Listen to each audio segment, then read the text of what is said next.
เออเอาทักทายสบายดีทั้งสบายดีบ่าวคำละเนาะเด้อมันมะเร็งห่อนปะอ่อนเลยห่อนอยู่ปะเมื่อคืนนี้บ่ได้ตกฝนเนาะไปตกอืมอันนี้พี่น้องเอ้ยเนาะมื้อนี้บ่แสนเพิ่นว่าจังไดก็คือว่ามีข่าวดีล่าสุดเลยมื้อนี้เป็นจังไดเพิ่นฝากเงินมาต้องเบาอย่างไรทั้งบ่แสนต้องเปอร์เซ็นต์นักจักอ้ายเพียงเออ ลูกชื่อแล้วเราบอกอยู่ดอกแม่นพี่รักบ่พี่รักบ่แม่นอ้าย พี่รัก ทางพี่รักเนาะพี่รักฝากมา3,000โอ้พอดีเลยแหละก็เห็นทั้งบ่แสนเว้าอยู่ในเรื่องอุปกรณ์ประเภทพวกอันน่ะไม้เนาะแม่นบ่ไม่ไม่ไม่ก็จะเอาอยู่นี่หึเอานกพระเจ้านี่มีบ่ไม่พระเจ้ามันยาวโอ้มัน อ๋อ สิบ่ได้โตมันหยุดเดียวมันจะงามดีแล้วสาคำว่าแน่นั่นเนาะ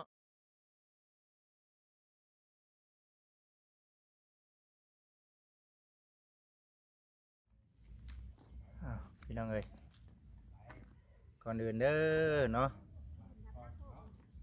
บ่จิตเองก็กราบทักทายสบายดีพ่อแม่พี่น้อง FC เบิดสุขุสู่คนเนาะทางฝั่งลาวฝั่งไทยทางต่างประเทศเด้อพี่น้องเด้อพบพ่อกับทางบ่จิตคือเก่าเนาะมื้อนี้ก็รอบแรงพี่น้องเนาะรอบแรงจบจากคลิปนี้ก็สิได้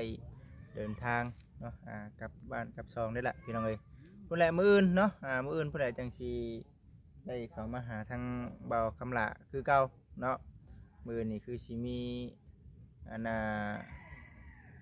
หลายอย่างอยู่ดอกมื้ออื่นนี่ก็ได้บ่แม่น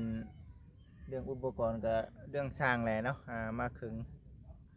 เฮือนขึงซ่านเนาะพี่น้องเอ้ยมื้อนี้ก็ถือว่ามาอยู่ในรอบโอ้มันใบหนึ่งใบสองเด้อพี่น้องเอ้ยเนาะพอดีว่ามีเวียกแน่ก็เลยมาสวยแน่ผู้ใดมื้ออื่นทางบ่จิตก็สิมาแต่เช้าอยู่เนาะพี่น้องเอ้ยไปซั่นเนาะพี่น้องเนาะมีแต่ว่าไปติดตามรับชมกับทางบ่าวคำลาตอนนี้เพิ่นเฮ็ดหยังหนึ่งข้าวได้บ่พี่น้องเอ้ยเนาะจุไผหนึ่งข้าวหนึ่งน้ำได้บ่เนาะเนาะนี่เด้พี่น้องเนาะบรรยากาศก็ได้ก็บ่มีผู้ใดละบัดนี้ก็ได้มีแต่บ่จิตเนาะกับทางบ่าวแสนแล้วก็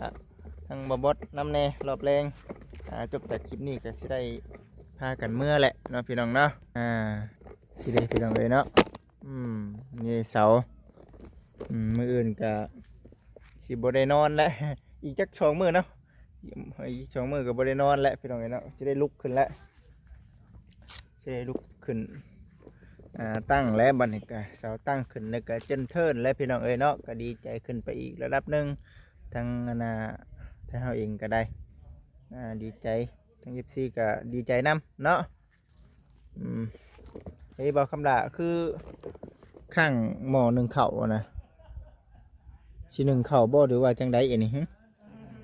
เฮ็ดหยังน่ะกล่อมลูกนอนบ่เฮ็ดหยังน่ะเก็บบางหญ้าให้ลูกเนาะ คักนะพี่น้องเอ้ยเนาะบนอยู่บนเสาเราเป็นจังได๋ข้าวเฮายังซำนี้บ่อยู่ถังนี่อ๋อยังอยู่ในถังพร้อมเก็บบางหญ้าให้ลูกโอ้ยเนาะนั่นแหละไปเก็บบัตรเจ้าของมาสิเลยเจ้าของพาบัตรพ่อมาเก็บให้เนาะคักนะลูกชายนี่เอานั่นแหละพี่น้องเอาทักทายสบายดีทั้ง สบายดี บ่าวคำละเนาะเด้อ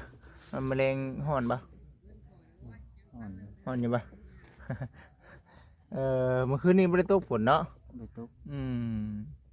อันนี้พี่น้องเอ้ยเนาะมื้อนี้บ่แสนเพิ่นว่าจังไดก็คือว่ามีข่าวดีล่าสุดเลยมื้อนี้เป็นจังได๋เพิ่นฝากเงินมาต้องเบาอย่างไร ทั้งบ่แสนต้องเปอร์เซ็นต์นักจักอ้ายเพียงลูกชื่อแล้วเราบอกอยู่ดอกแม่นพี่รักบ่พี่รักบ่แม่นอ้าย พี่รัก ทางพี่รักเนาะพี่รักฝากมา3,000โอ้พอดีเลยแหละก็เห็นทางบ่แสนเว้าอยู่ในเรื่องอุปกรณ์ประเภทพวกอันน่ะไม้เนาะแม่นบ่ หรือ ไม่ ไม่หรือไม่ก็จะเอาอยู่นี่ หึ เอานกพระเจ้านี่ มีบ่ ไม่พระเจ้ามันยาว โอ้ มัน อ๋อ จะบริโตมันหลุดเดียวมันจะงาม ดีแล้วสาคันว่าแน่นั่นเนาะ 6-7 เมตรเลย โอ้แผ่นเท่าไหรบัดนี้ จากนกพระเจ้า แต่ว่ามี นี่ พระเจ้าสิขายให้เฮาอยู่บ่ ขาย อ่า นี่นกพระเจ้า เนี่ยน้องพระเจ้าบ่แรงเหรอ โดย นั่นแหละ เพิ่นก็ยังเพิ่นก็ไปใช้งานอยู่เนาะ หึ แบบเพิ่นน่ะไม่ใช้เพิ่นก็ไม่อยู่เพิ่นใช้งานอยู่แบบเอาไปตอกอันนั้นซื่อๆนะ โอ้แบบไม่ยังก็เฮิดแบบ ยางมันน่ะจุบเยอะอยู่ ไม่กุมภา ก็พา ไม่ตีแบบเนาะ ตีแบก ไม่ตีแบบนั่นแหละพี่น้องเอ้ยอ่า มายินมาหยุ่มน้ำใส่ข้างแรกน้ำบัดนี้ ใช่นะ ใส่แล้วพี่น้องเอ้ยเนาะนั่นแหละต้องรู้มันหยุ่มมันแล้วมันจังใสทำเจาะไปแล้วมันโบหยุ่มโบนั่นก็มันก็ขุ่นคือเก่าเนาะ เออ อืมนั่นแหละพี่น้องเอ้ยเนาะถือว่ามาอยู่นี่ก็ถือว่าลึ่งแล้วเนาะแม่นบ่ เออ ลึ่งคักแล้วบัดมาตะกี้ก็บ่อยากลึ่งบ่ได้เนาะตะกี้ก็พี่พากันนอนพุ่นนะพี่น้องเอ้ยเนาะอีกบ่เฮิงแล้วนี่ว่าเว้านำ FC บ่เฮิงก็สิได้ลุกแล้วบัดนี้สิบ่ได้นอนแล้วบัดนี้ว่า ตัวนี้มัน ยังตัวหนานี่มัน น่าตัวใด ตัวนี้นี่เอาออกมันเบิดซะ พาไม่นะจากมือเนาะ เออ จากมือนะเขาจัดการมันบ่มีเตนแล้วว่ะเฮ้ย มันบ่ฮู้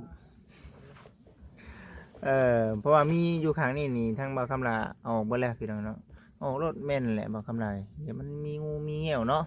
เดี๋ยวเอาออกแล้วสิยับเข้ามาจังหน่อย ยับหยัง ยับไม่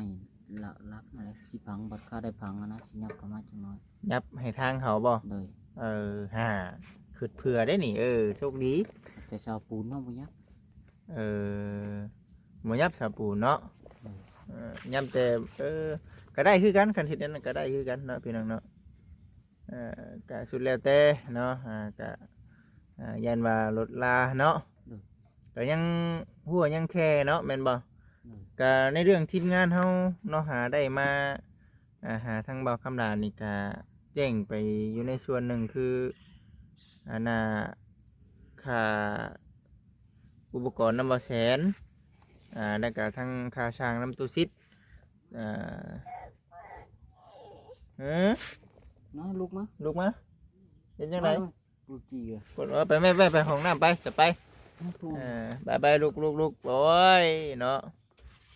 ไปเลยไปก่อนเนาะพี่น้องเอ๋ยเนาะแต่ว่าคืออยู่ในส่วนของทางประเภทพวกหลังคุงหลังคาเนาะพี่น้องเนาะพวกโอ้ยังหลายอย่างอยู่การสร้างเขาจ้างเพิ่มขึ้นอีกเนาะพี่น้องเนาะก็ยังตัวนี้ก็ได้เนาะกันว่าทางพ่อแม่พี่น้อง FC เนาะผู้หลักผู้ใหญ่เพิ่นอยากสมทบหรือว่าสิเป็นยังก็แล้วแต่เนาะพี่น้องเนาะเล็กๆน้อยๆก็ได้เนาะพี่น้องเนาะทางบ่จิตก็คือเว้าในหั่นแหละพี่น้องเอ้ยเนาะพร้อมที่จะเป็นสะพานบุญให้กับทางผู้หลักผู้ใหญ่เพิ่นสมทบกันมาผู้เล็กผู้น้อยพี่น้องเนาะ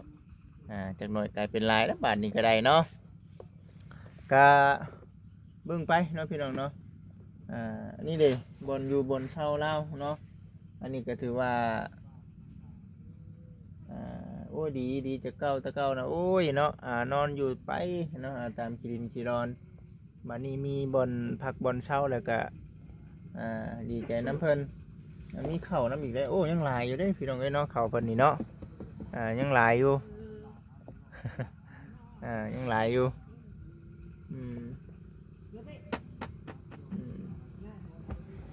โอ้เต็มเลยพี่น้องเอ้ย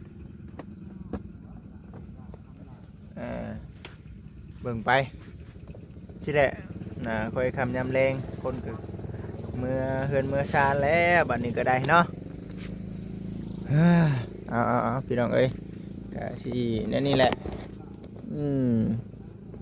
มีกกหมากเด็บไม้เนาะผมเอาลูกไปอยู่ห้องน้ำผมพี่น้องเอ้ยใครในได้บาทนี้ได้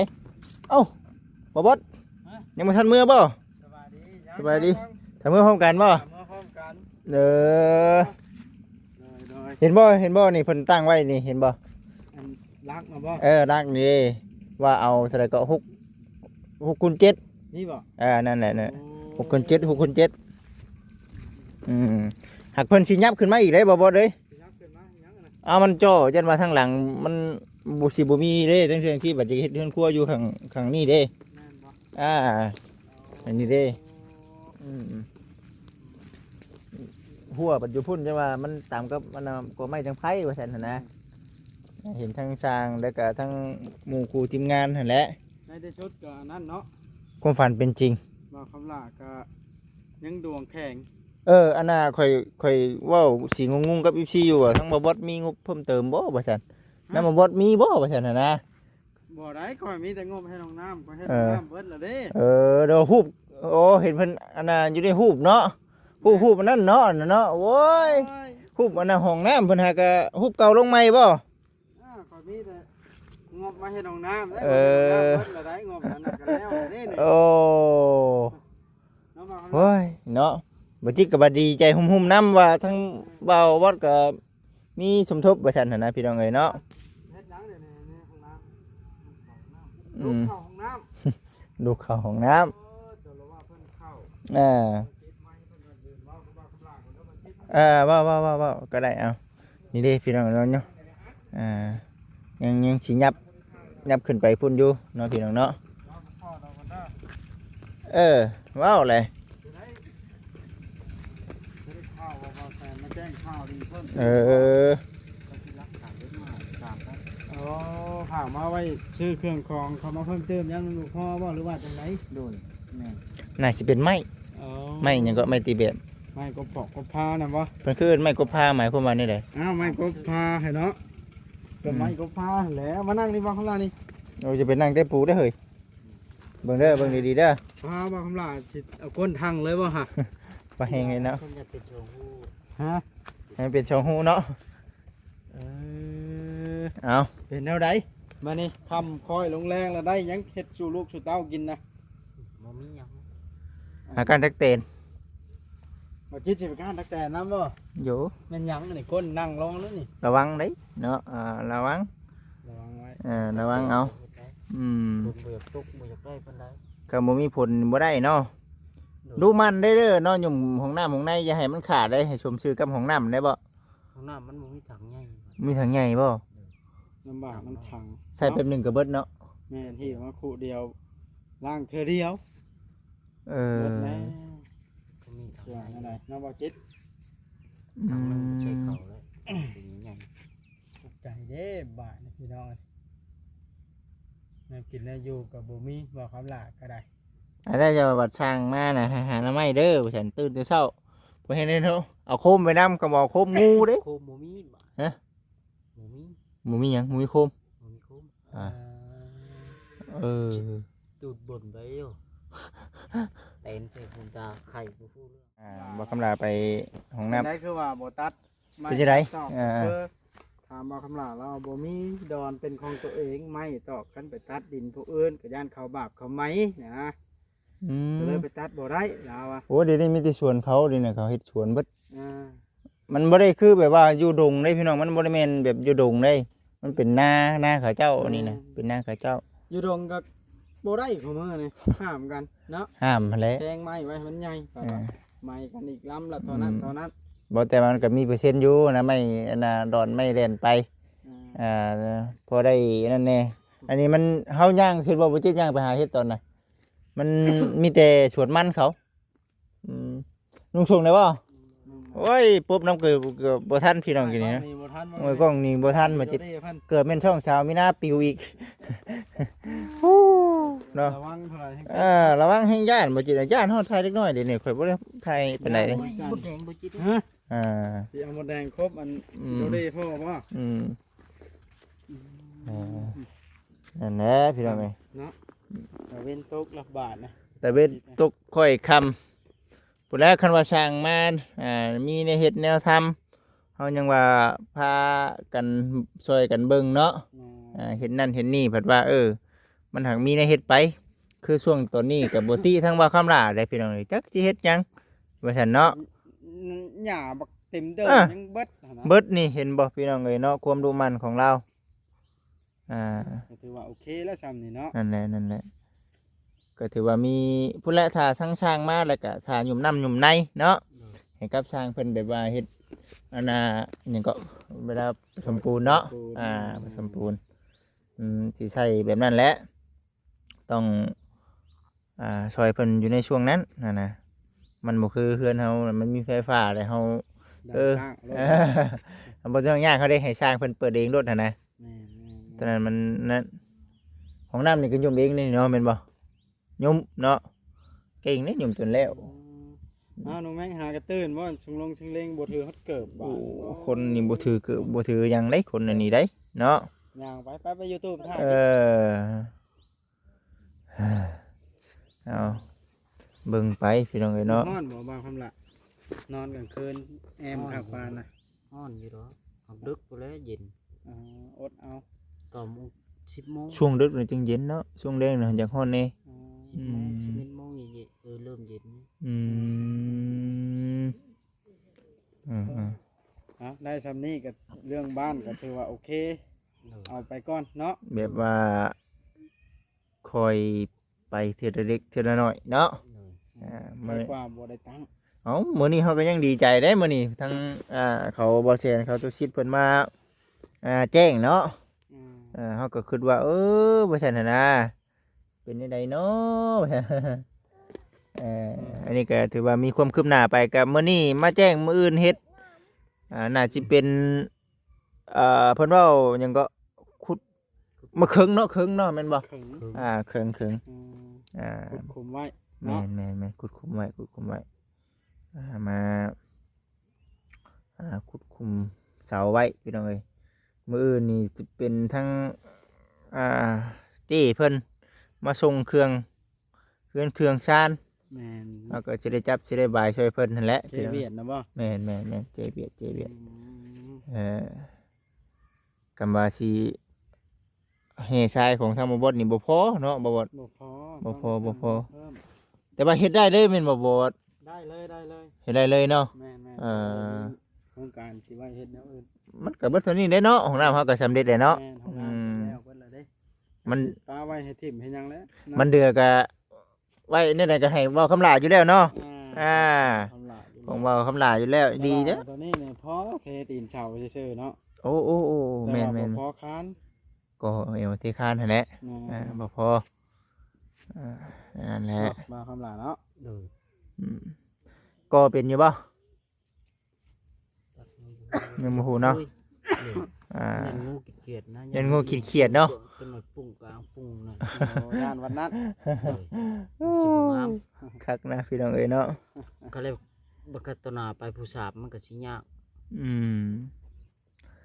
เอานี่แหละก็ยาเนาะเฮ็ดจังได๋ซั่นเอาซอยสิ่งที่ซอยไร่ก็พอเนาะซอยหยุ่มน้ำหยุ่มในมันยังหาม แม่เป็นนะ กินข้าว กินข้าวเมนูยังมื้อนี้ใบเกลือบ่ ไปลูกไปกินหากิน กินกับหยัง โอ้ยเกลือให้โอ้ยกินกันไข่กับบ่มี มีมาเฮาบ่ได้มีเดี๋ยวนี้เนาะเดี๋ยวจะได้เงินในคำกันเลยซื้อมีมาตอนนี้ช็อตนะ ช็อตแล้วบ่จิก็ยังช็อตเดี๋ยวนี้เห็นบ่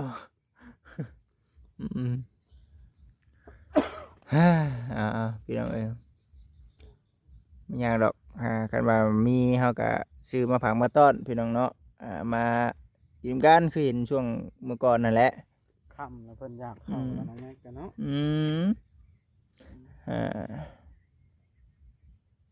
กินกันยังล่ะแม่ สิกินกับหยัง กินกับหยัง เพิ่นบ่ปากงอนเลย งอนแหละงอนพอแหละเอาเบิ่งไปพี่น้องเอ้ยเนาะก็สิแนวนี้แหละมีแต่เบิ่งไปว่าทั้งสร้างเพิ่นมาก็คือเฮาเคยบอกกันนั่นแหละพี่น้องเอ้ยว่าเฮ็ดนั่นเฮ็ดนี่ช่วยสร้างเด้อ น้อยนะแม่หาข้าวให้ล้างตอนแรกหาจะนอนตื่นขึ้นมาเนาะบ่คิด แม่นนั่นแหละอืม กินกับหยังจ้ะ กิโลบ่ได้พุดคันมีกิโลเพิ่นกินได้บ่กิโล พี่น้องเอ้ยก็ กินได้ สีประมาณนี้แหละเนาะห้องน้ำห้องในเพิ่นสำเร็จได้พี่น้องเอ้ยเนาะก็ นี่เด้เป็นอาณาแห่ชายเนาะแห่ชายนี่คือได้แต่แบบว่าเฮาเทตีนเสาซื่อๆเนาะพี่น้องเนาะเทแต่ตีนเสาซื่อๆมันยังหน่อยครับว่าแบบก่อแอวเทคานนี่คือสิบ่พอเพราะฉะนั้นสั่งมาเพิ่มเนาะพี่น้องเนาะส่วนตัวนี้ก็ผามันกระจาดเฮาก็ยังสิมีในเฮ็ดอยู่เลยพี่น้องเนาะก็มี FC เพิ่นคอมเมนต์กันเข้ามาหลายอยู่ก็ผู้ใดพี่น้องเนาะรอติดตามรับชมเบิ่งว่าเฮาสิเฮ็ดจังใดแนวใดต่อไปเนาะนั่นแหละคำแรกพี่น้องเนาะคำมือได้นี่จะหน่อยนี่ก็ได้เผื่อเมื่อก็พอดีคำเลยไปสบายพี่น้องเนาะทางบริษัทก็สิได้ขอตัวจบคลิปก่อนมีแต่ว่าฝากพ่อแม่พี่น้อง FC